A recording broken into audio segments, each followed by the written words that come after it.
7 years of marriage, and I thought I had married into a good family with a husband who loved me with all his heart. I gave everything. I sacrificed my money and my youth to build this home, only for the same man I shared my pillow with to cold-heartedly throw divorce papers in my face today. He threw me out of the house that I had helped build with most of my own money. And what's even more painful, my mother-in-law, the woman I had always respected, threw a cruel sentence and a ragged canvas bag at my feet. Take this trash of yours with you and never show your face here again.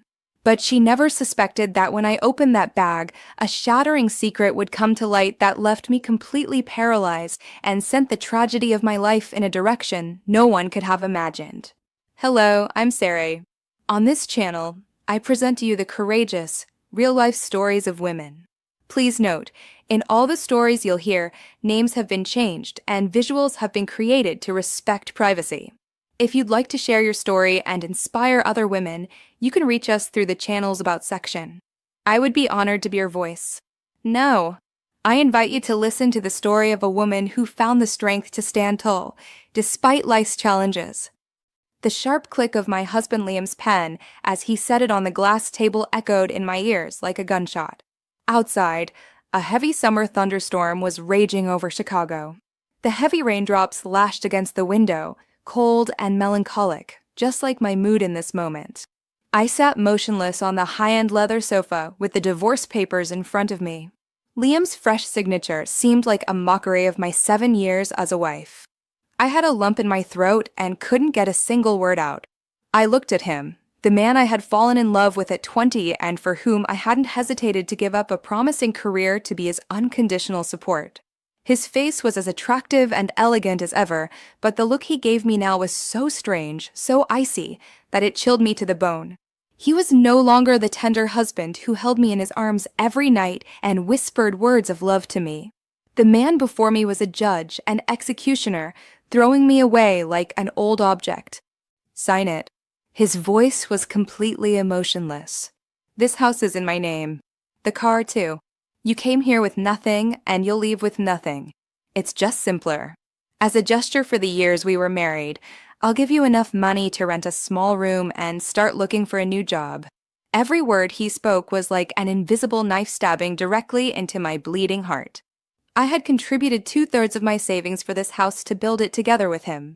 The luxury car he drove was a gift I had financed for him from my annual bonus. And now he had the nerve to claim everything belonged to him.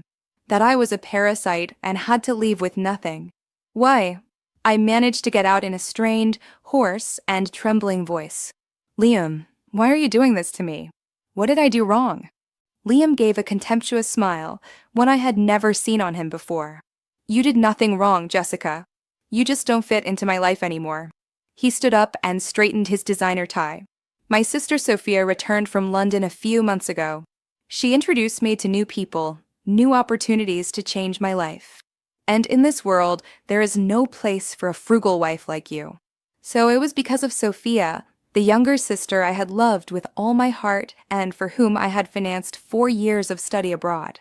The day she left, I treated her like my own sister and emptied my savings so she wouldn't have to face any hardship. And now that she was back, the first gift she gave me was such a painful betrayal. At that moment, the living room door flew open. My mother-in-law, Mrs. Helen Carter, walked in. She was wearing silk pajamas and holding a fan with a composure as if she had just come from a walk instead of witnessing her son's family shattering. She glanced at me, then at the divorce papers on the table, and her shrill voice sounded triumphant. What are you waiting for to sign? A barren woman like you is just taking up space. 7 years, and not a single heir for this family. What are you clinging to? Her words were like a bucket of ice-cold water poured over my pain. The topic of children was my greatest sorrow. We had been to countless doctors. They said we were both healthy. It just wasn't the right time yet. Liam had always comforted me and said he didn't care. It turned out that was all a lie, and this was the perfect excuse to get rid of me. I looked up at her. My eyes begged for a last spark of humanity, but I only received her icy gaze. Don't call me Mom. I have no daughter-in-law as useless as you. My son Liam has a brilliant future ahead of him. He needs a woman who is his equal, who knows how to give him children. Not a burden who only knows how to live at his expense. I couldn't take it anymore. Pain and indignation rose in my throat. I jumped up. Tears streamed down my cheeks. A burden? You say I'm a burden? Who paid for the majority of this house? Where did the money for Sophia's studies come from? Who took care of you all when you were sick? I never held anything against you, but that doesn't mean I did nothing. My mother-in-law was stunned for a moment by my reaction, then scoffed. Oh, you can talk a good game. Where's the proof? The deed for the house is in my son's name. You gave the money to his sister voluntarily, and now you're coming to make demands. How shameless. She turned to her son. Liam, what are you waiting for to throw her out? If she stays here one more minute, she's just dirtying this house. As if he had only been waiting for this command, Liam came closer, grabbed me by the arm, and dragged me to the door. My suitcase, which had already been packed, was in the entryway. Get out. My patience with you is gone. He pushed me out the door, and I fell hard onto the cold floor of the porch. The rain continued to pour down heavily and burned painfully on my face. I looked inside at the man who had been my husband and at my mother-in-law, the people I had loved the most, who now looked at me with strange, cruel eyes. The heavy iron door began to close. At that exact moment, my mother-in-law came out of the house with an old, torn canvas bag in her hand. It was the bag I used to take to the farmer's market. She threw the bag at me, and it landed right next to a dirty puddle. Take this trash of yours with you too, and get out of my sight. Her voice screeched as the door slammed shut. I was left alone in the darkness, in the rain, and in absolute despair. I sat there, letting the rain soak me, my tears mixing with the water on my face. I didn't know where to go. I had lost everything. But maybe out of curiosity or a last spark of hope, I reached out with my trembling hand and picked up the torn bag she had thrown at me. I opened it, and what was inside took my breath away and opened a completely new chapter in my life. The thunderstorm still hadn't let up. I was huddled under the awning of a closed shop, soaked and freezing. The small suitcase lay abandoned next to me, and in my hands, I held the torn canvas bag. The only thing my mother-in-law had given me before she closed the door. How long had I been sitting here? An hour, 2, or more? I didn't know. Time seemed to stand still. Only the pain and emptiness were eating away at my soul. My head was spinning with unanswered questions. Why? Why had everything come to this? What had I done to deserve such a tragic end? 7 years isn't a long time, but it's long enough for a woman to put her entire youth, faith, and hopes into a marriage. I once thought I was the happiest woman in the world to have married Liam. When we met, he was just a boy from a small town in the Ozarks who had come to Chicago to seek his fortune. He was friendly, honest, and had a smile as warm as the sun. I was a fresh college graduate back then, starting to run a small fashion boutique. Our love developed naturally and gently. He had nothing, but he had a sincere heart. He told me, Jessica, I have nothing right now, but I promise you I will work hard to give you the best life. I won't let you suffer. I believed in that promise. I believed in his love. We got married in a simple ceremony without luxury cars, without an elegant restaurant, only with the blessings of family and friends. After the wedding, we lived in a small rental apartment. Life was hard, but always full of laughter. I continued to run my business, and Liam worked as an employee at a real estate firm. My business flourished. A small shop turned into a chain of 3 designer boutiques with a loyal clientele and steadily growing income. I never hid anything from Liam. I shared every income, every business plan with him. I wanted him to see that we were a team, building our future together. When my business was stable, I decided to step back to have more time for family. I delegated some of the management to my employees and kept only an oversight role. I wanted to be a real wife, cook for my husband every day, and take care of every detail. I also started thinking about his family. His parents lived in their small town in an old, run-down house. Every time I visited them, my heart ached. I suggested to Liam that we build them a new house. At first, he was embarrassed. He said he didn't have enough money. I smiled, took his hand, and said, "My money is your money. Your parents are my parents. Let's take care of them together and give them a dignified place to live. I took out almost $500,000.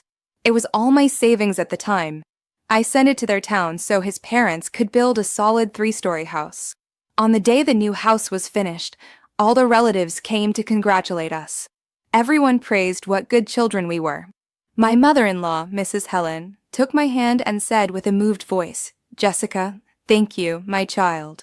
I never thought I would live in such a beautiful house one day. I felt so happy in that moment. I thought my sincerity had finally been rewarded. Then there was the matter of Sophia, Liam's younger sister. She was intelligent and a good student. Her biggest dream was to study abroad, but her family couldn't afford it. When I saw the longing in her eyes, I couldn't stand it. I said to Liam, "Let me handle this." Consider it an investment in her future. At first, Liam hesitated, but finally he agreed. For 4 years, I sent Sophia money punctually every month, not a cent less. I gave up travel, gave up the luxury my friends enjoyed, all so that my sister-in-law could fulfill her dream. I thought when she came back with her degree, she would be the pride of the family and grateful to her sister-in-law. But I was wrong. I was so incredibly wrong. The change in Liam began about 2 years ago, after he was promoted to sales manager. He started coming home late. The business trips piled up. Dinners at home became rarer, and the tender words dried up. He paid more attention to his appearance, bought expensive suits and brand-name watches. I wondered if the work pressure had changed him or if his new environment had alienated him from the man he once was. I tried to rekindle the flame, cooked his favorite dishes, dressed more nicely at home, but all I got was indifference, sometimes even irritation. "Don't bother me, I'm tired." That was the sentence I heard most often in the last 2 years. I was sad and hurt, but I never thought he had another woman. I continued to believe blindly in our love, in our 7 years together, until Sophia returned. She had changed completely. She was no longer the simple, modest student of the past. She came back with a modern look, fashionable, and with a mindset I couldn't understand. She told me, "Jessica, a woman nowadays needs to know how to enjoy life, how to invest in herself. If you keep hiding away in the kitchen, Liam will get sick of you one day." I just smiled and thought she was joking, not knowing that this was the first warning. Sophia often invited Liam to go out to nightclubs, to luxurious parties, which according to her were for making contacts. Initially, Liam refused, but then he went along more and more often. He would come home smelling of alcohol with another woman's perfume on his clothes. When I asked him about it, he just yelled, "Don't be paranoid. This is work. These are social contacts. Do you get it?" And finally, the inevitable happened. Today, he threw me away with an unbearably cruel justification. "You don't fit in anymore." 7 years of sacrifice, 7 years of effort, and all I got were those 4 words, "You don't fit in anymore." Another hot tear rolled down my cheek. What had I done wrong? Was it a mistake to love someone too much, to sacrifice myself too much for his family? Or was it a mistake to trust too much in the word marriage? The rain had let up, leaving only a fine drizzle in the air. The city was shining bright and glossy, but my heart was a dark abyss. Where should I go now? I couldn't go to my mother in this miserable state. I didn't want to worry her. I looked at the torn canvas bag in my hand, the only thing they had given back to me. It probably just had a few old clothes I had worn in the past. I smiled bitterly. They treated me like a beggar until the very end. But maybe, before I completely fell apart, I should check what was inside. It was an unconscious action, a final curiosity before closing a bitter chapter of my life. With trembling hands, I opened the bag, and what appeared before my eyes left me stunned, unable to believe it. It wasn't just a secret. It was a truth that could change everything. Inside the old, worn canvas bag, contrary to my expectation, there were no crumpled clothes. Instead, placed perfectly on top, was a savings passbook with a dark blue leather cover, completely new. I took it out dazed. My hands were still trembling from the cold and shock. Which bank was this from? Why was it here? I had never owned such a savings book. With extreme curiosity and disbelief, I opened the first page. Account holder, Jessica Miller. It was my name, but it was the number underneath that almost made my heart stop. $20 million. 20 million. I rubbed my eyes and looked at the number several times. $20 million. The number was like an electric shock that jolted me and made all the fatigue, pain, and despair from before disappear. Only shock and incredible amazement remained. Where did this money come from? Why would my mother-in-law, a woman who had always put me down and counted every cent, put such an enormous sum in this bag and give it to me? It was too illogical, too absurd. Maybe it was a mistake or a new trap she was setting for me. Thousands of questions swirled in my head. Trembling, I searched the rest of the bag. Under the savings book was a bundle of documents carefully stored in a transparent plastic sleeve. I took them out. It was a property deed, but the address was neither the house in the small town that I had paid for nor the mansion Liam had just thrown me out of. The address read clearly, Mansion number 27, Astor Street, Gold Coast, Chicago. It was one of the most expensive and prestigious residential areas in Chicago, and what made me freeze again was the owner section. It listed only a single name, printed clearly and distinctly, Jessica Miller. Along with the deed were the purchase contract and the payment receipts, all settled. The mansion had been paid for in cash 6 months ago and belonged entirely to me. My mind went blank. All logic evaporated in the face of what was happening. A savings book with $20 million and a luxury mansion. All in my name. Placed in a torn bag and handed over by the same mother-in-law who had just humiliated me and thrown me onto the street. Was this a dream, or was I so hurt that I was hallucinating? I pinched myself hard on the arm. The stinging pain spread. It was real. At the very bottom of the bag was something else. A cheap cell phone, one of the old flip phone models, and a power bank. And on the back of the phone, a carefully sealed letter was taped, with no writing on the outside. My heart was beating wildly in my chest. I knew that the answer to this whole insane situation must be in this letter. Trembling, I broke the seal and unfolded the paper. Inside were a few lines in careful and familiar handwriting. It was the writing of my mother-in-law, Mrs. Helen. Jessica, my child, when you read these lines, you will probably hate me.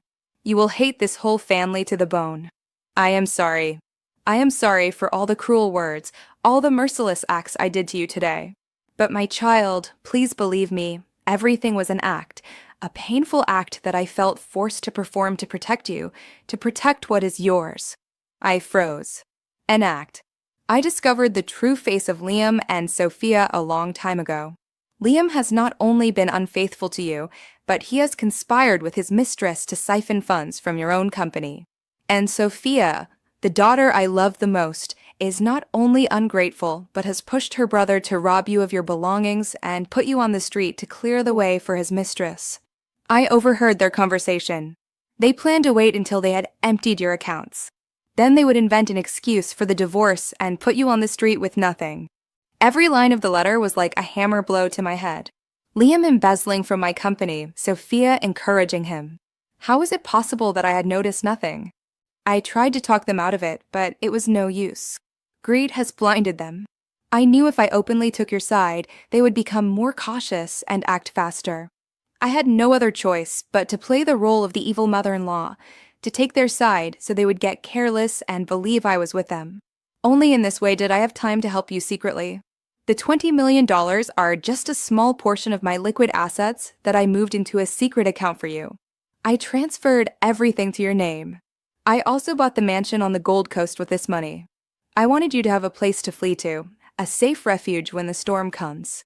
I knew Liam would want to keep your house, so I had to prepare a safer escape route for you. I made sure all the property papers are in your name.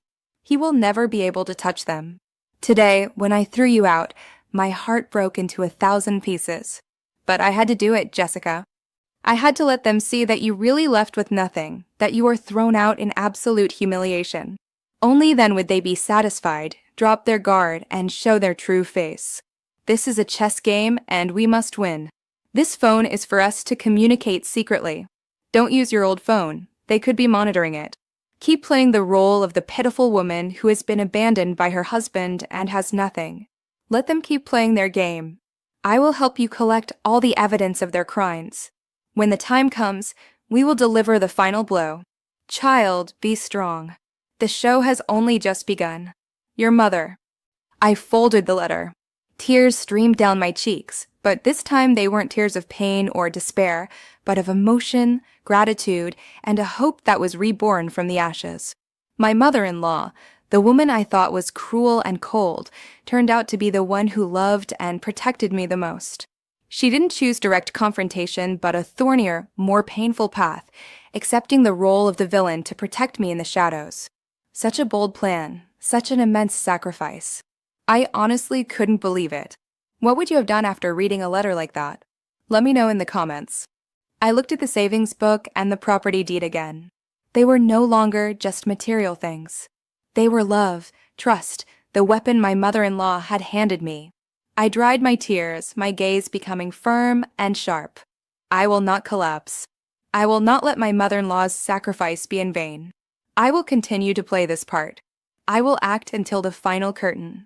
Liam, Sophia, enjoy it while you can, because your happy times are coming to an end. My mother-in-law's letter was like a breath of fresh air that rekindled the flame of hope and the will to fight in me. I was no longer a miserable victim huddled in the rain. I had a goal, a plan, and above all, an incredibly strong and wise ally. I stowed the savings book, the deed, and the letter carefully at the bottom of the canvas bag and took only the cheap phone my mother-in-law had prepared for me. I had to get out of there quickly and find a safe place to begin my act. I couldn't go to my mother's right away. If Liam and Sophia got suspicious, they would look for me there. I needed a temporary hideout, a place no one could imagine. Suddenly I remembered Karen, a woman I had helped when she first came to Chicago to build a life. She lived alone in a small apartment in Englewood, quite far from the city center and with no connection to my social circle. I dialed her number, and luckily, the number I remembered was correct.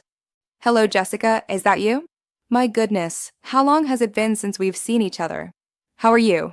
Karen's voice on the other end of the line was as warm and sincere as ever. I forced my voice to sound trembling and pitiful. Karen, I have a problem. Could I stay with you for a few days? Karen didn't ask many questions, but just said firmly, of course, come over immediately. Still the same address.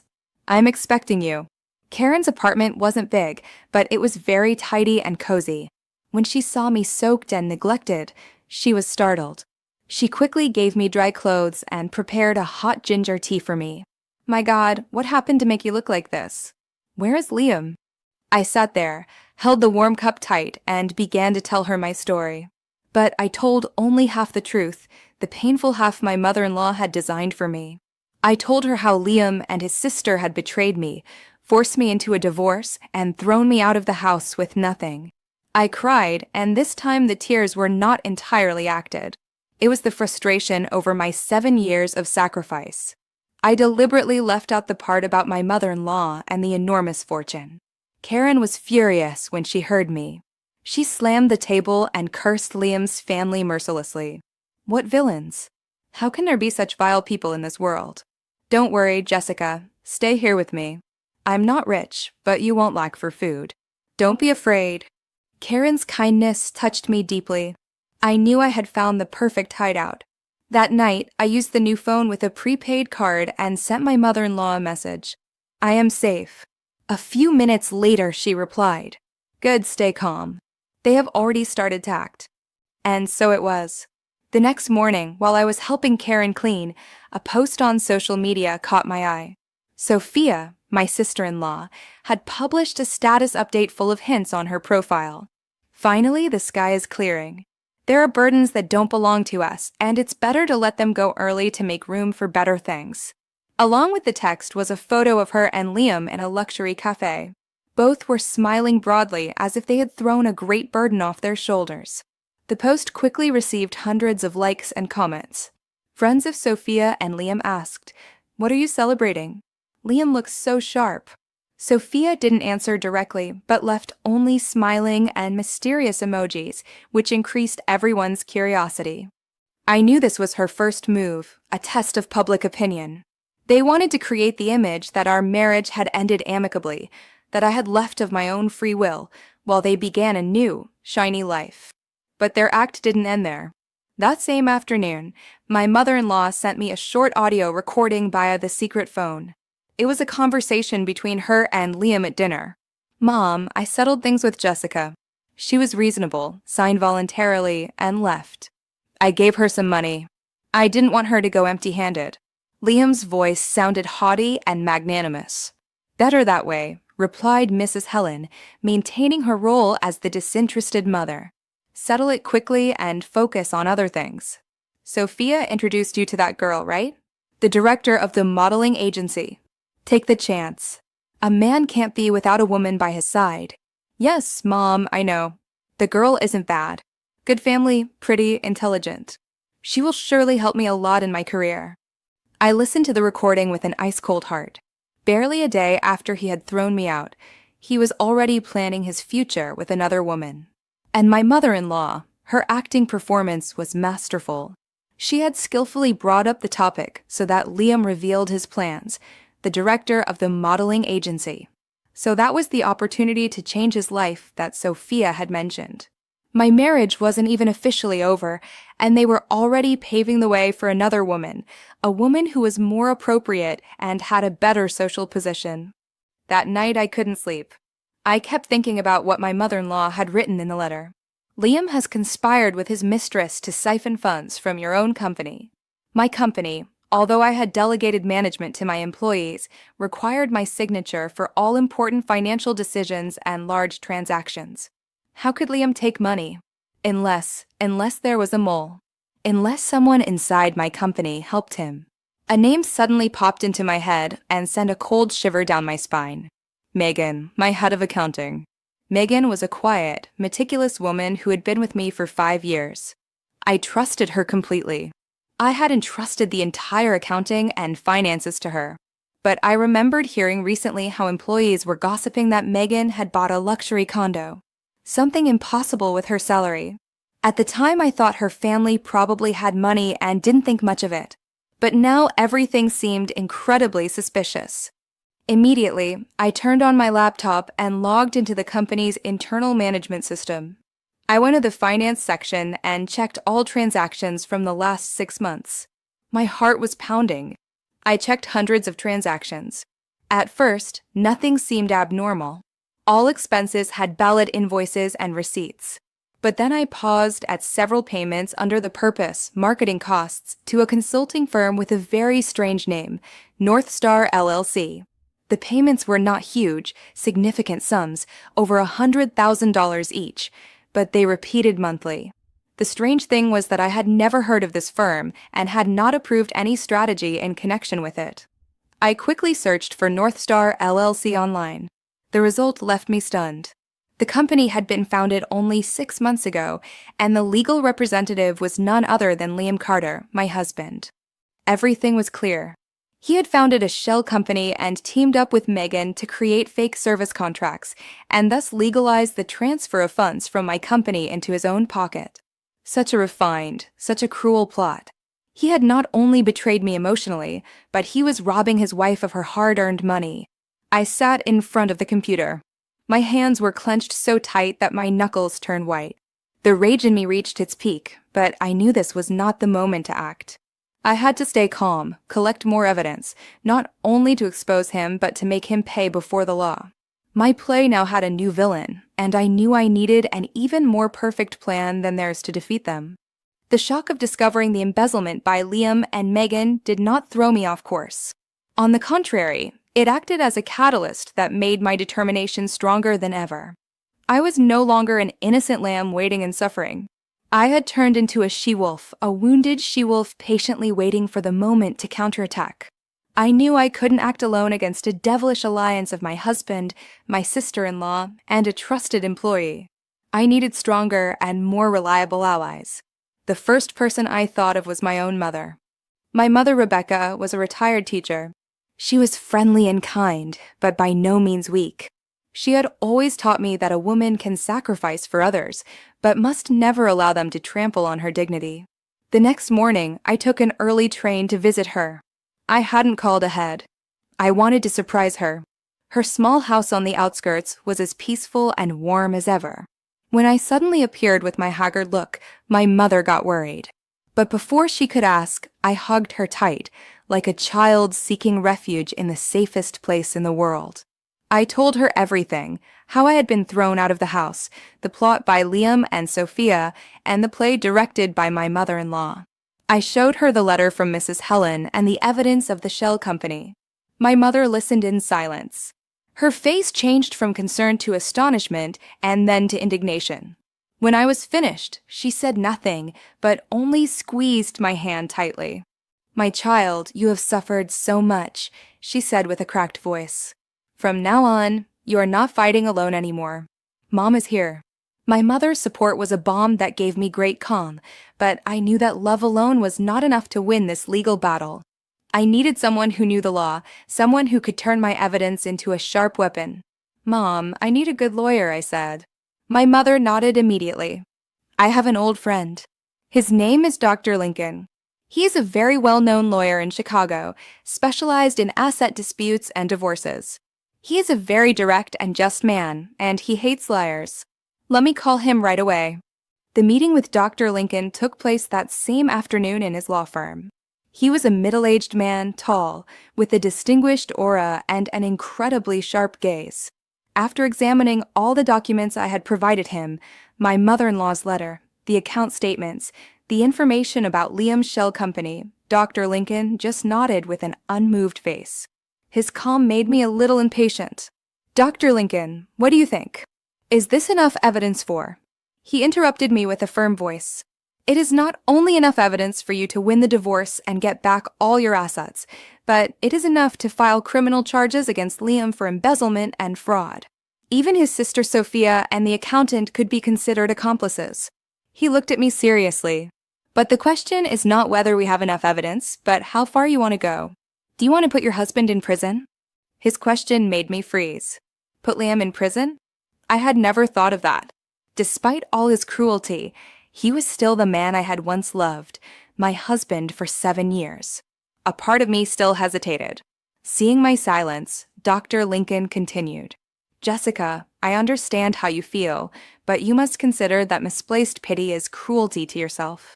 Someone who feels nothing for you anymore, who betrayed you and stole the fruits of your labor, deserves no consideration. This fight is not only to get back what belongs to you, but to prevent them from continuing to deceive other women." The lawyer's words lit up the dark corners of my mind. He was right. I couldn't be weak in this moment. If I forgave Liam, it would be as if I were tolerating evil. "I understand." I raised my head. My gaze became determined. "I want everything to be settled according to the law. Whoever has done wrong must face the consequences." "Good," nodded Dr. Lincoln with satisfaction. "Then let's start with the plan. For now, keep playing your role. Act pitiful, desperate. The more you do that, the more certain they will become of their victory. In the meantime, I will discreetly collect further evidence, especially witness statements from your company's employees, to build the case. We will not attack immediately. We will wait for the perfect moment, when they least expect it, to deliver the final blow." Leaving the law firm, I felt a sense of absolute certainty. I had a clear plan, a defined strategy. I was no longer a small ship drifting rudderless on the ocean. I had a beacon to guide me and an experienced captain. I returned to Karen's apartment and continued my role. I made myself appear more frail, ate and slept little, and spent the day with a vacant stare. Karen looked at me with pity and kept encouraging me. I knew her concern was sincere, but I couldn't tell her the truth. The fewer people who knew about the act, the safer it was. The plan was risky, and I had to play the part of a broken woman perfectly. Do you think you could have pulled off an act like that? In the meantime, Liam and Sophia were celebrating their victory elsewhere. My mother-in-law kept me updated. Liam had made his relationship with the model public. He went shopping with her and to luxury restaurants without any shame. Sophia didn't stop boasting on social media with designer clothes and exotic trips financed by her beloved brother. They were intoxicated by their success, not knowing an invisible net was slowly closing around them. I read my mother-in-law's messages, saw the photos of Liam and Sophia, and my heart remained calm. I felt only pity for them. They were happily dancing on the edge of an abyss without realizing it. My act continued. Every day, I played the role of a failed and pitiful woman perfectly. I didn't contact Liam and showed no sign of resistance. My silence led him and his family to become completely careless. They believed I had accepted my fate, that I had given up, and that was exactly what I wanted. I needed them to be certain of their victory and arrogance so that when I acted, they would have no time to react. One night, while I was alone in my room, the secret phone vibrated. It was a message from my mother-in-law. Sophia is going to celebrate her birthday. She's planning a big party at the most luxurious hotel in the city to introduce her new boyfriend and show off her status. Liam is paying for everything. A brilliant idea shot through my head. This was the moment I had been waiting for. A big party with all of Liam and Sophia's friends and business partners. The perfect stage to let the curtain fall on this play. I smiled. A cold smile in the darkness. Thank you, Sophia, for giving me such a good opportunity. Your birthday party will undoubtedly become an unforgettable memory. The plan for Sophia's special birthday gift took shape secretly between Dr. Lincoln and me. Time was tight, only 2 weeks. But with what we had, we were sure we could cause an earthquake. First, we needed to confirm the party details. I called my mother-in-law, keeping my weak, pitiful tone. Mom, I heard that next weekend is Sophia's birthday. The voice of Mrs. Helen on the other end sounded as cold as ever, but I could hear an undertone of satisfaction. Yes, she plans to celebrate big. She has invited hundreds of people to the Drake Hotel. Her boyfriend comes from a good family. She has to make a good impression. Liam is supporting her in everything. He's taking care of the organization from A to Z. Oh dear, I answered in a whisper, feigning sadness. Can I come, Mom? After all, she is my sister-in-law. My mother-in-law laughed dryly. What do you want to come for, so people can stare at you and whisper? Stay home and leave us in peace. I hung up and smiled. Everything was going according to plan. The less they wanted me to appear, the more effective my appearance would be. In the meantime, Dr. Lincoln got to work. He sent an official request to my company, demanding in my name that the management, meaning me, cooperate by providing all ledgers and invoices from the last year for the divorce asset division. Of course, this was just a diversion, an act aimed at Megan, the head of accounting. After receiving the request, I called an urgent meeting and invited Megan and other department heads. I played the role of a weakened, worried, and powerless boss perfectly.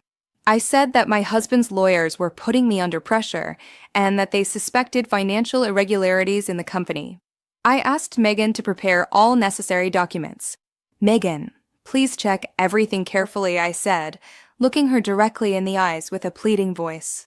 I trust you completely, but Liam's lawyers are very aggressive. If they find any mistake, not only me but the whole company will be in trouble. Megan seemed, as expected, nervous, but tried to remain calm. She nodded and promised to check everything. I knew she would inform Liam immediately after the meeting, and that was what I wanted. I wanted them to panic, to fear their schemes were about to be discovered. I wanted them to act on their own to cover up their crimes. And in doing so, they would make more mistakes. Indeed, my mother-in-law sent me another recording that same evening. This time it was a tense phone conversation between Liam and Megan. What do you mean, his wife's lawyers want to check the accounts? Megan's voice was a bundle of nerves. We're ruined. If they discover the contracts with North Star LLC. Calm down. Liam's voice also sounded worried, but he tried to soothe her. All the documents are legal. You just have to say they were real campaigns. Jessica understands nothing about marketing. What is she going to check? But listen carefully. Now do what I tell you. Under the pretext of year-end cleaning, destroy all physical copies of these contracts and delete the data from the computer too, so no trace remains. Do it, and I'll take care of the rest. When this is over, I will reward you generously. The recording ended. I sat in silence.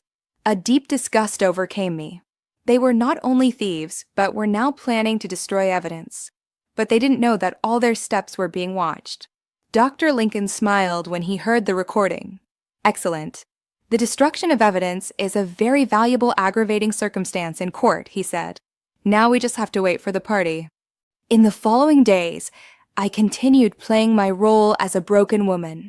Under the pretext of health problems, I didn't go into the company and delegated everything to my department heads.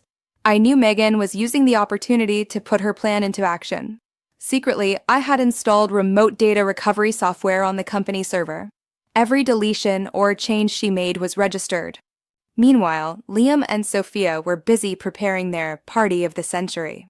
They had no idea that it wasn't a birthday party, but a public trial where all their sins would be exposed. I also began to prepare for my appearance. I didn't need to buy new clothes or put on flashy makeup. My weapon was not my beauty, but the truth. I just had to prepare myself mentally, to keep a cool head to face the people who had mercilessly trampled on my life. I contacted a few close friends, those who had been with Liam and me from the beginning, and invited them to a special event on Saturday evening at the Drake Hotel. I gave them no details, just told them that they would see a very interesting play. The day of the party had finally come. I looked in the mirror. I was no longer the tired and haggard Jessica. I had regained the demeanor of a confident and determined businesswoman. I chose a black dress, simple but elegant, an updo, and an intense red lipstick full of strength. My mother took my hand, her gaze full of trust. "Go, my child, it's time to let the curtain fall." I nodded and took a deep breath. That night, Chicago would not sleep. The Drake Hotel was a splendor of luxury and glitter that evening, like a fairy tale palace. The main hall was decorated with fresh flowers, balloons, and cascades of crystal lights. Soft music mixed with the sound of laughter. Sophia, in a designer evening gown of quartz pink studded with sequins, received guests at the entrance, as beautiful and haughty as a princess. By her side was Liam in an elegant white suit, holding the hand of a young and beautiful model, whom he openly introduced as his new girlfriend. They looked like the perfect couple, happy and radiant. Anyone who saw them would have thought they were an example of success and fulfillment. They were at the peak of their arrogance, unknowingly, while the abyss opened beneath their feet. I didn't enter the hall directly. Together with Dr. Lincoln and two notaries in plain clothes, I sat in a cafe on the ground floor and watched silently. My mother-in-law, Mrs. Helen, had also arrived. She continued to play her role as a simple woman from a small town, dressed plainly, sitting in a discreet corner, but I knew her sharp eyes were watching everything. According to the plan, we waited until exactly 8 p.m. When the party had started and all guests were present, it would be time to raise the curtain. At 8 p.m., after Sophia's opening speech full of boasting about her own success and the support of her wonderful brother, the host invited everyone to look at the big screen to see a video of memorable moments from her last year. That was my moment. I stood up, adjusted my dress, took a deep breath, and calmly entered the hall with Dr. Lincoln and the two notaries. My sudden appearance drew all eyes, the music quieted down, and whispering spread. Everyone knew who I was, the useless and barren wife who had just been abandoned by her husband. They looked at me with a mixture of curiosity, pity, and even contempt. Liam and Sophia, standing on the stage, froze at the sight of me. The smiles vanished from their lips. Sophia's face went from radiant to pale, while Liam stammered, unable to speak. "Jessica, what are you doing here?" I didn't answer him, just smiled a broad and radiant smile and walked directly onto the stage, taking the microphone from the baffled host's hand. "Excuse the interruption of the party." My voice sounded clear, powerful, and echoed through the whole hall. "I am Jessica Miller, the lawful wife of Mr. Liam Carter." I let my gaze sweep through the audience and paused at familiar faces, at friends and partners who had worked with me. Today, on such a happy day for my sister-in-law, I also have a small gift, a special video that I want to dedicate to her and her beloved brother. Consider it my congratulations for this new chapter in your lives. With that, I signaled the video tech, whom Dr. Lincoln had instructed in advance. The lights in the hall were dimmed, so only the light of the big screen remained. The video began. It wasn't glamorous pictures of Sophia, but a photo of the old house in their hometown before the renovation with the text, "Here's where the story begins." Afterwards, enlarged account statements appeared one after another, clearly showing the sender's name Jessica Miller and the recipients Liam Carter and Sophia Carter, with sums amounting to hundreds of thousands of dollars. A subtitle stated, "Money for the construction of the in-laws' house, money for the 4 years of the sister-in-law's studies in London. All from a parasitic wife." Seeing their faces, a part of me felt a twinge of doubt. Was this going too far, or was it the justice they deserved? Tell me what you think below. The hall went into an uproar, the whispering growing louder. The faces of Liam and Sophia went from white to purple. The video continued, showing screenshots of the transactions between my company and Liam's shell company, North Star LLC. Fake contracts, fraudulent invoices, everything was projected with crystal clear clarity. The following text appeared, and this is how a wonderful husband responds. He embezzles almost $1 million of his wife's money to finance his mistress. The screen changed and showed a series of photos of Liam and the model embracing and being intimate in various places, from luxury restaurants to hotels. "Turn that off. Turn this garbage off immediately," screamed Liam, trying to climb onto the stage, but it was already too late. Dr. Lincoln and the 2 notaries blocked his way. The video continued. This time it was the recording of the conversation between Liam and Megan, where they planned the destruction of evidence. Their voices sounded clear and undeniable. "Delete everything so that no trace remains." The hall exploded. Shouts, boos, insults from all sides. People turned to Liam and Sophia with disbelief, disgust, and contempt. The model, Liam's new girlfriend, was stunned, her face pale as wax. She hadn't expected to be just a pawn in his game. The video ended with the image of the divorce papers Liam had thrown at me, with the pathetic severance pay and the demand, "You'll leave with nothing."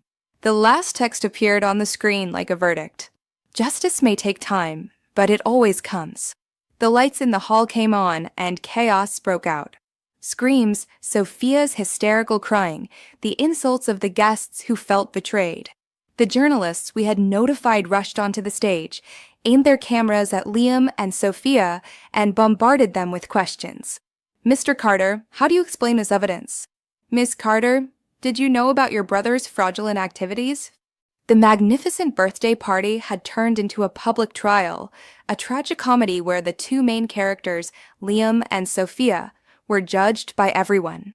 Amidst the confusion, I calmly put down the microphone and stepped off the stage. My mother-in-law, Mrs. Helen, was waiting for me there. She took my hand. Her gaze was a mixture of compassion and pride. "Let's go, my child. The play is over." I nodded and calmly left the hall with my mother-in-law, leaving the ashes of lies and greed behind me. I didn't have to look back. I knew that from this night on, the lives of Liam and Sophia would never be the same again. The storm I had unleashed at the Drake Hotel had a far greater impact than I had imagined. That very night, the video of the birthday gift and the recordings of the chaos at the party spread on social media like wildfire. In a single night, Liam Carter went from being a successful sales manager to a fraudster and a villain condemned by society. Sophia Carter was exposed, going from a proud princess and brilliant student to an ungrateful person living off her sister-in-law's sacrifices. Her scandal became the hottest topic in all forums and conversations. The stock of the company Liam worked for plummeted. Partners canceled contracts, and friends and colleagues turned their backs on him. They lost everything in one night: career, reputation, and the relationships they were so proud of. The next morning, the police initiated an official investigation. With the evidence presented at the party and my report, Liam and Megan were brought in for questioning. A travel ban was immediately imposed, thwarting any escape plan. In the meantime, my mother-in-law and I found a strange peace. After the successful premiere, we returned neither to Karen's apartment nor to my mother's house. My mother-in-law organized a short trip to a resort at Lake Geneva. She said we needed to get out of the eye of the storm and let the law and public opinion do their work. And most importantly, I needed to rest and heal the deep wounds in my soul. For the first time in many years, I felt a true sense of freedom. I walked along the shore, listened to the sound of the water, and breathed the fresh mountain air. I didn't have to worry anymore, didn't have to plan, didn't have to act. I could be myself. My mother-in-law, Mrs. Helen, also seemed to have a great burden lifted from her shoulders. She no longer had that strict and grumpy expression. She smiled and talked more. She told me about her youth, about the difficulties and failures she had overcome. It became clear to me that behind the hard and cruel facade she had built was a woman who had also been hurt and had to fight alone. "I'm sorry, Jessica," she said suddenly one evening as we sat on the balcony looking at the lake. "I was wrong to treat you like that. I was selfish. I only thought of my children and forgot that you are also my daughter." I took her wrinkled but still warm hand. "I don't blame you, Mom. I understand. It's all over." "No, it's not over." She shook her head. Her gaze became serious. "I must compensate you. And not just with money, but with something more." I didn't understand what she meant until we returned to Chicago, and she led me to a luxurious office building on Astor Street. She escorted me to the top floor and opened the door to an office with a brass plate that read, "Office of the President, Westwood Real Estate Group." I froze. The Westwood Group was one of the largest real estate conglomerates in the country, a formidable competitor to Liam's former firm. This is your company?" I stammered. "More precisely, it is the company my grandfather left me, and which I have managed in secret all these years without anyone knowing," said Mrs. Helen with a calm but proud voice. I couldn't believe what I was hearing. My mother-in-law, whom I thought was a simple housewife, was the president of a great empire. "Why? Why did you hide it?" "Because I wanted to test people." "My child," she said with a gaze that wandered into the distance. "I wanted to see how my own children would treat me if I had nothing. And I received my answer. They were only interested in my money, my property. Only you, Jessica, only you treated me with a sincere heart, even when you thought I was just a grumpy old woman with nothing to offer." She turned to me, her gaze full of trust. "Jessica, I am old. I have no strength left to continue this. I want you to take my place. You have the talent, the courage, and most importantly, a noble heart. You will do it better than I." Her proposal was like a thunderclap. Me, president of the Westwood Group? That was unimaginable. "But I have no experience in the real estate sector," I stammered. "Business is business. The sector doesn't matter, child." She smiled tenderly. "If you could build a chain of shops from scratch, there is no reason why you cannot lead this group. Besides, you won't be alone. You will have me and a team of the most loyal people by your side." I looked into my mother-in-law's firm eyes. I knew it wasn't just an offer, but a handover of absolute trust. I was no longer an abandoned wife, no pitiable victim. I had the chance to start over and build an even brighter career than before. I took a deep breath. "Yes, I will not disappoint you," I said with a firm voice. On that day, as I left the Westwood Group building, I knew that my life had turned a completely new page, full of challenges, but also full of promise. I would live not only for myself, but to live up to my mother-in-law's trust and build a better future. And I knew that somewhere, when Liam and Sophia learned this news, they would regret it to their very core. But it was already too late. They themselves had destroyed everything they had. The news that Jessica Miller, the abandoned wife in the Liam Carter scandal, became the new president of the Westwood Group overnight caused an even greater shock than the scandal at the hotel. The Chicago business world held its breath. No one could believe that the woman they thought was a useless parasite had such an impressive background. Newspapers and news portals dedicated whole pages to her again, but this time it was not criticism or pity, but admiration and amazement. They called me the mysterious entrepreneur, the phoenix risen from the ashes. My face appeared on the front pages of renowned business magazines. My story became a source of inspiration for millions of women. I paid no attention to the flattery. I knew the path ahead was full of thorns. Taking over the leadership of a group like Westwood was no easy task. I had to learn, to work 100 times, 1,000 times harder. I threw myself into work like a moth to a flame. During the day, there were meetings, project reviews, problem solving. At night, I studied financial reports and real estate market documents. My mother-in-law, Mrs. Helen, became my best advisor. She didn't intervene directly in the management, but her advice and valuable experience helped me enormously.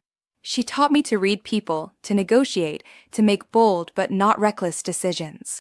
Little by little, I proved my worth.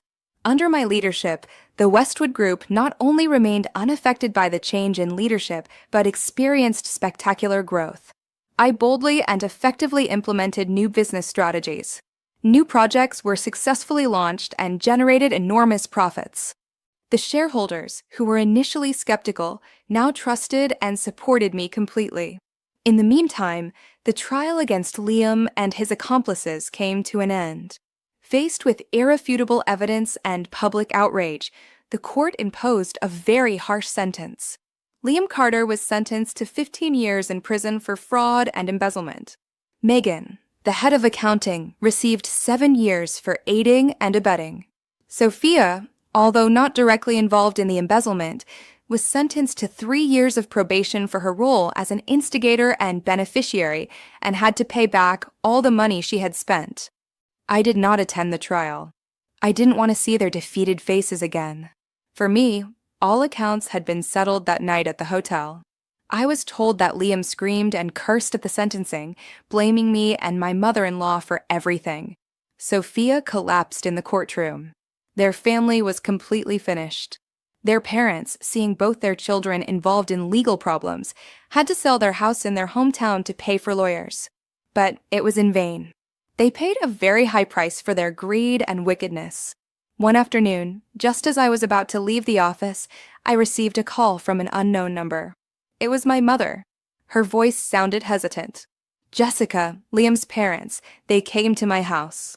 I froze. What did they come for? "They came to ask you for forgiveness," said my mother. "They are kneeling and crying at the door, saying they were wrong and begging you to forgive them and save Liam. The neighbors have already gathered to watch." What should we do?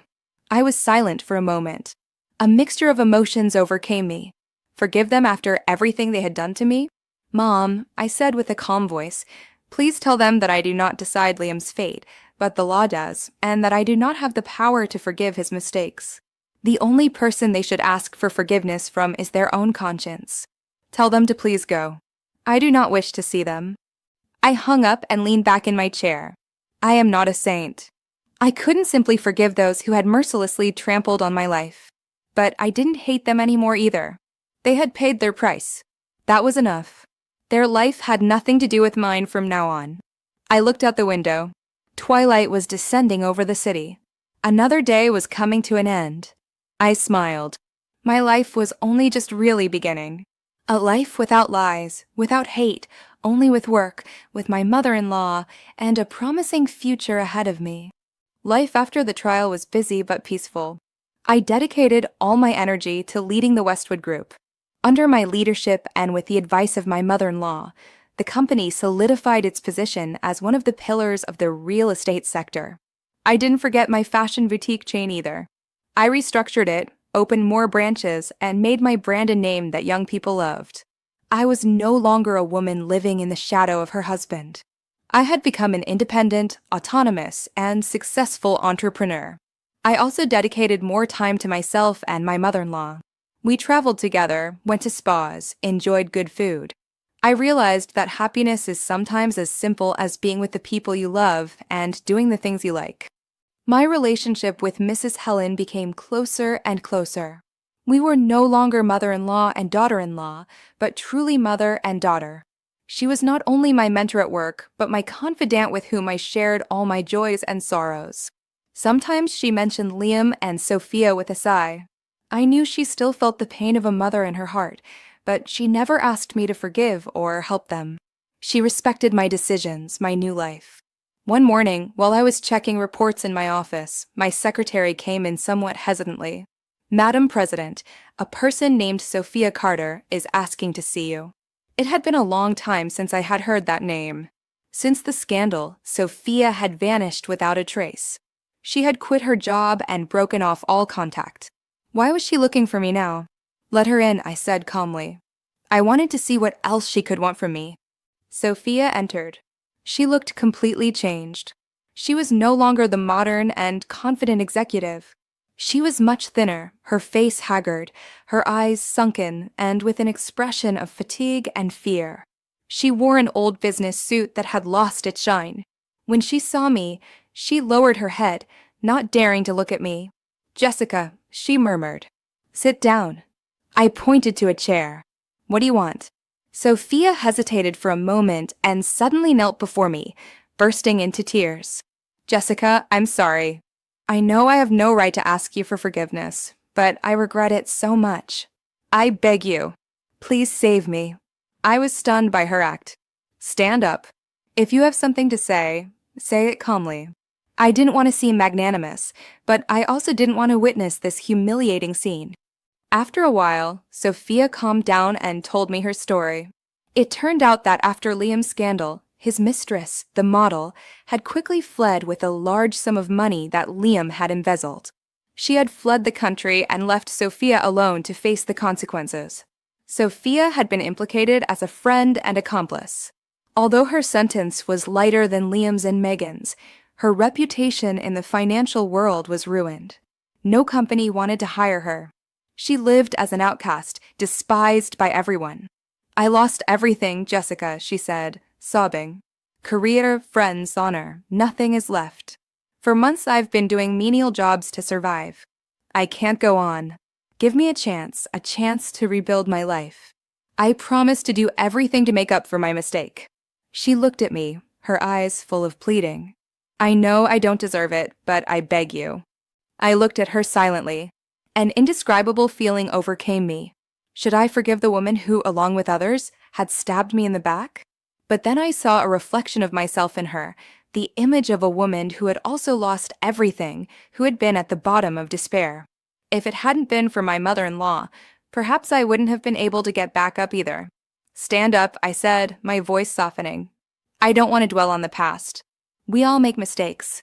The important thing is knowing how to regret them." Sophia looked up. Her eyes widened with hope. "Does that mean you?" I didn't say I forgive you, I interrupted her. "Betrayal can't be erased so easily, but I can give you a chance." I took out a business card and wrote an address on it. "This is the address of a social center that the Westwood Group sponsors. They need an accountant. It's not a glamorous job and the salary isn't high, but it's enough for you to start over. Go there and use your talent to help people in need. Consider it a form of reparation for your mistakes."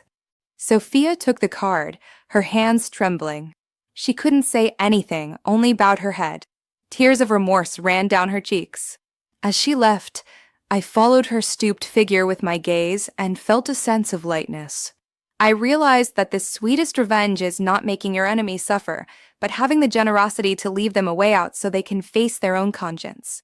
And even more important is being able to transform the pain of the past into something meaningful to help others. On that day, I learned a true lesson about forgiveness. Life after forgiving Sophia seemed to enter a new chapter, lighter and more serene. The burden of the past had completely evaporated. I focused on my work and on taking care of my mother-in-law. Under my leadership, the Westwood Group solidified its position in the market. We not only built luxury real estate projects, but also led social initiatives. The Sunflower Foundation, which I founded myself, helped hundreds of female entrepreneurs and created a strong wave of female empowerment and independence. I became a role model, an inspiration for many, but deep in my heart, I felt that something was missing. I had a career, money, fame, but no real home. The huge mansion, although I had my mother-in-law with me, sometimes felt empty. I longed for a child, a little being I could love and take care of, to make my life complete. But after everything that had happened, I no longer believed in love. I didn't want to put my life in a man's hands again. I thought about adoption, but my mother-in-law had another idea. One evening, while we were watching a romance movie, she suddenly asked me, "Jessica, have you thought about marrying again?" I was surprised by her question. "Mom, what are you saying?" "No, I haven't thought about that." "Why?" She looked at me tenderly. "You are young, pretty, intelligent. You deserve to be happy, to have a man by your side who loves and protects you. Not all men are like Liam. But I'm afraid, Mom, I confessed. afraid of being cheated on again, of being hurt. She took my hand. I understand that. But you can't close your heart forever because of one bad experience. Give yourself a chance and give it to someone else. There is someone I want you to meet. He is a very good man. I never thought my mother-in-law would become my matchmaker. The man she introduced to me was Michael, the son of one of her deceased best friends. He was a pediatrician, 5 years older than me, divorced, and raising his little daughter alone. I had seen him a few times at family gatherings. My impression was of a quiet man who spoke little, with a friendly smile and a very warm gaze. At my mother-in-law's insistence, Michael and I started seeing each other. Initially, it was just coffees and casual conversations, but gradually I felt attracted by his sincerity, his understanding, and his good heart. He didn't use beautiful words and didn't give me expensive gifts. He was simply there for me, listening to me and comforting me when I was tired. He also told me about his past marriage, about the pain and difficulties of raising a daughter alone. By his side, I felt at peace and could be myself. I didn't have to pretend to be strong or hide my wounds. He loved the real Jessica, with my strengths and my weaknesses. Lily, his daughter, was a lovable and affectionate girl. She quickly grew to love me. Every weekend, the three of us went to the park, to the cinema, or to get ice cream. Seeing the innocent smile of the child filled my heart with a warmth I longed for, the desire to be a mother. One afternoon, while we were in the park, Lily ran up to me, hugged me, and said, "Auntie Jessica, can I call you Mom?" Her words took my breath away. Tears came to my eyes. I held her tightly and nodded happily. Of course, my child. Michael, who stood next to us, looked at us with shining eyes full of emotion. He came closer, knelt down, and took out a small velvet box. Inside was a simple but exquisite diamond ring. "Jessica, will you marry me?" he said with a sincere and warm voice.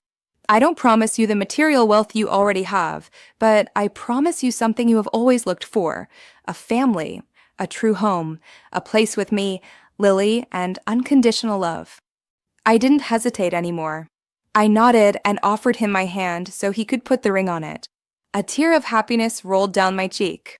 After so many storms, I had finally found my safe haven. Our wedding was simple but cozy on the coast of Maine, with only family and closest friends. My mother and my mother-in-law, the two grandmothers, held hands and smiled radiantly. Lily, in a beautiful princess dress, was the flower girl for her own parents. In the moment of the ring exchange under the spectacular sunset, I knew I had found true happiness. A happiness that did not come from money or fame, but from sincerity, understanding, and true love. Life after the wedding with Michael was a sweet and quiet dream. We moved into the mansion on the Gold Coast. The house, which was once cold, now overflowed with Lily's laughter and the warmth of a real family. Michael was a wonderful husband and father. He loved me deeply and took care of Lily devotedly. He helped her with homework, played with her, and read stories to her before bed. His love gradually healed the girl's wounds and helped her become more cheerful and confident. I also found happiness in my role as a mother. I learned to cook Lily's favorite dishes. I decorated her room like a princess castle. I spent time talking with her and sharing secrets. The unconditional love I gave her was also the medicine for my own scars. My mother-in-law, Mrs. Helen, was thrilled with my new family. She treated Michael like a son and Lily like her granddaughter. Every weekend we all met, cooked together, and watched movies. This warm and happy atmosphere was what I had longed for so long. My work at the Westwood Group continued to be demanding, but I learned to balance my professional and family life. I was no longer obsessed with work. I knew that the greatest success of a woman is not how much money she earns, but building a happy family. One afternoon, I received a call from the prison at my office. It was Liam. I hadn't heard from him in a long time. I hesitated, but then picked up. "Jessica, it's me." His voice sounded hoarse and tired. "Thanks," I answered calmly. "Are you calling about something specific?" "No, nothing special. I just wanted to ask for your forgiveness one more time. I know it's too late, but I really regret it. In here, I've had a lot of time to think. I was wrong in an unforgivable way. I destroyed my own happiness. I lost the best woman in the world. I listened silently. My heart remained calm. I also feel guilty because of my mother, he continued with a cracked voice. I am a bad son. I wasn't by her side when she needed me most. If you can, please take care of her for me and also of my parents. They are already old and have suffered a lot. I know I have no right to ask you this, but you don't need to say more, I interrupted him.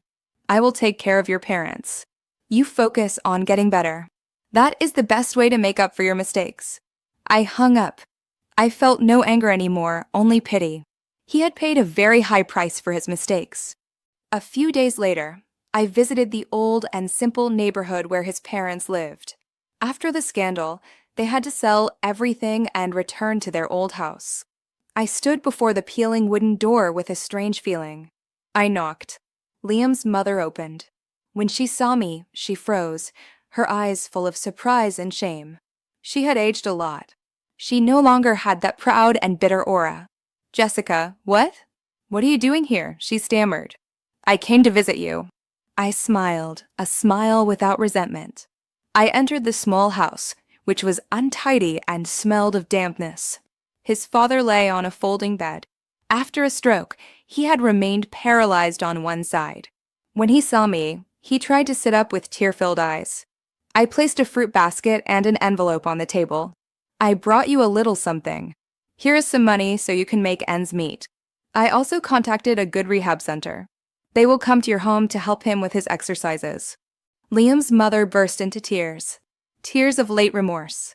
Jessica, we did you so much wrong. We don't deserve this. The past is the past, I said sincerely. I'm not doing it for you. I'm doing it for Liam. After all, he was my husband, and I'm also doing it for myself. I don't want to live with hate. I left there with a light heart. I realized that forgiving not only frees the other person, but also frees yourself. Only when you let go of the past can you find peace and happiness. A year after our wedding, our small family welcomed a new member. A beautiful boy, the spitting image of Michael. The arrival of little Leo brought us complete happiness. The mansion was always filled with the laughter of the two children. Lily became a wonderful big sister who adored and spoiled her brother. Seeing them play together filled my heart with warmth and gratitude. I thanked life for the opportunity to be a mother, to experience this sacred and unconditional love. I continued my work at the Westwood Group, but learned to organize my time more efficiently. I delegated more to my employees. I wanted to spend more time with my family, with Michael and the children, because I understood that no career can replace the happiness of home. Michael remained an exemplary husband and father, my rock in every storm, at work and in life. My mother-in-law, Mrs. Helen, retired completely and dedicated her time to looking after her two grandchildren. Her joy was seeing them grow up healthy and happy. The Sunflower Foundation grew into an organization of great influence, a home for thousands of female entrepreneurs all over the country. I no longer led it directly, but had passed the torch to the new generation and acted only as a mentor and source of inspiration. Sometimes I received news from Liam's family. His parents lived a modest and quiet life in their hometown. Liam got out of prison on probation after a few years of good conduct. He became a quiet and reserved man. He stayed in his town, found a normal job, and started over. He never contacted me again. Sophia, for her part, also changed. She led a discreet life, and as I learned, she had married and started a family. Maybe she too finally found her way. One weekend afternoon, the whole family was in the garden. Michael and Lily were playing on the lawn. My mother-in-law and I sat on the porch swing with little Leo in my arms and watched the sunset. Are you happy, Jessica? My mother-in-law asked me suddenly. I smiled and leaned my head on her shoulder. I am very happy, Mom. I have never felt so happy and at peace. Me too, she said with a gaze that lingered on the horizon. My life had many storms. I thought I would never find happiness. But then you came and brought light and hope. Thank you, my daughter. I hugged her, overwhelmed by emotions. My journey hadn't been easy. I had fallen, suffered, been desperate, but I hadn't given up. I had risen again stronger and more resilient and had finally found happiness. True happiness. I looked at Michael and the laughing children, my mother-in-law smiling by my side, and I realized that life is like a painting with its light and dark sides. The important thing is knowing how to walk through the darkness to find and paint your own bright colors. And I had found the color palette of my life. Years later, when I was the age my mother-in-law was back then and my hair had turned silver, I often sat on the veranda and told my grandchildren the story of my life. The story of a woman who went from the abyss of despair to the summit of happiness. The children listened to me with wide-open eyes. They didn't understand all the pain and intrigue. They only knew that their grandmother was a very strong woman. "Grandma, when I grow up, I want to be like you," said my eldest granddaughter. I smiled and stroked her head. "You don't need to be like Grandma. Just be yourself. Lead an honest and kind life and never allow anyone to trample on your dignity. That is more than enough." I received an anonymous letter. Inside was a handwritten note with shaky writing. "Dear Mrs. Jessica, I am Liam's father. I know I have no right to write to you, but before I close my eyes, I want to ask for your forgiveness. Forgiveness for everything. We were blind with greed. The price we paid was very high, but it was just. I only hope that wherever you are very happy. You deserve it." I folded the letter. In peace. All the resentment had flown away with time. My life was now a sequence of quiet days with my family. Michael and I are already adult and successful children. Lily, a brilliant architect. Leo, a talented entrepreneur stepping into my footsteps, and the grandchildren filling our house with joy. My mother-in-law, Mrs. Helen, left us a few years ago in peace and surrounded by love. Before she went, she took my hand and said, "Jessica, I do not regret choosing you. You did it better than I ever dreamed." The Sunflower Foundation was now an organization with global impact. I was only a consultant, a mentor for the new generations. Sometimes I looked back on that rainy afternoon, on the woman who was cast out with a torn bag. It was no longer a painful memory, but a reminder of the value of strength, love, and forgiveness. From the balcony, I looked at the blooming garden. The wind carried a sweet scent. My life had been a long journey with ups and downs, with laughter and tears, but I regretted nothing. Everything that happened had made me who I am today. A Jessica who found happiness not on the outside, but in the peace of her own soul. And I knew that my story didn't end here. It would continue through my children, my grandchildren, and all the women of the Sunflower Foundation. It would become an eternal song about resilience, faith, and the beauty of life. A psalm called The Rebirth of the Phoenix. We've listened to this strong woman's story, together. I'm grateful to her for sharing her courage with us. So, what do you think? If you were in her place, could you make these difficult decisions? Share your thoughts with me in the comments. I read each one and try to respond. Thank you for being here with me. See you in the next story.